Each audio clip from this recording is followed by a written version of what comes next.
Hello friends, চলে এসেছি। দেখুন, আজ বাড়িতে সরস্বতী পূজা হলো, তার কিছু ফটো শেয়ার করছি। কারণ গাছের ফুল দিয়ে, নিজের গাছের ফুল দিয়ে পূজা করার যে আলাদা আনন্দ, সেটাই আপনাদের সাথে শেয়ার করছি। জবা, তারপর মেরিগোল্ড, এগুলো আমার নিজের গাছে থেকে তুলে আমি পূজাতে দিয়েছি। তো এই যে জবা, টাটকা টাটকা জবা ফুল দিয়ে পূজা, মেরিগোল্ড বাজার থেকে কিনলে একদিনের পরের ফুলগুলো হয়, তো সেটাই আপনাদের সাথে শেয়ার করলাম। বন্ধুরা, আজকে যারা প্রথম আমার ভিডিও দেখছেন, আপনাদের কাছে অনুরোধ রইল, প্লিজ প্লিজ সাবস্ক্রাইব করবেন, পাশে থাকা বেল বাটন অন করে দেবেন।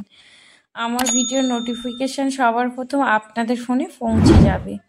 এবার চলুন একটু গোটা ষষ্ঠীর জন্য সবজি যেটুকু বাগানে আছে তুলে নিই। পালং শাক, কপি, এটা হচ্ছে আমার একটা মেয়ে বান্ধবী, তো ওকে দিয়েই তোলাচ্ছি। ছেলে তো অনেক ছোট, সে অত পারে না, আর নিজে একা করে ওই জন্য শেয়ার করা হয় না সবজিটা বেশি।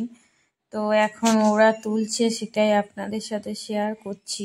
একটা ছোট্ট হারভেস্টিং, কিছু টমেটো পেকে গেছে, সেগুলো তুলছে। আর তার সাথে সাথে ছোট ছোট বেগুন তো লাগবেই, তার জন্যে ছোট ছোট বেগুনগুলো তুলছে।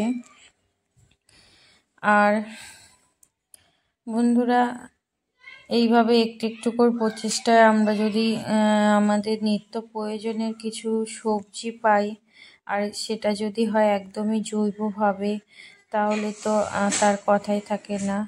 তো আপনারাও এইভাবে একটু একটু করে চেষ্টা করুন নিজেদের বাগানে, নিজেদের ছাদে, টবের মধ্যে এইভাবে গাছ লাগাতে। আমার ভিডিওগুলো দেখতে থাকবেন যে কিভাবে আমি একদমই সাধারণভাবে জৈবভাবে কাজ করছি। দেখলে আপনারা বুঝতে পারবেন যে কত সহজে আমরা সবজি ফলাতে পারি নিজেদের ছাদ বাগানে। আর সেই সবজিগুলো এতটাই হেলদি হয় যে এখনকার সময় বাজারে যে কিছু সবজি নিচ্ছেন সব কিছুই কিন্তু সার দিয়ে, কেমিক্যাল দিয়ে, বিষ দিয়ে আমাদের হেলথকে খারাপ করে ফেলে, স্বাস্থ্যকে খারাপ করে ফেলে। বাড়িতে বাচ্চা, বৃদ্ধ সবারই শরীর খারাপ হয়ে যায়।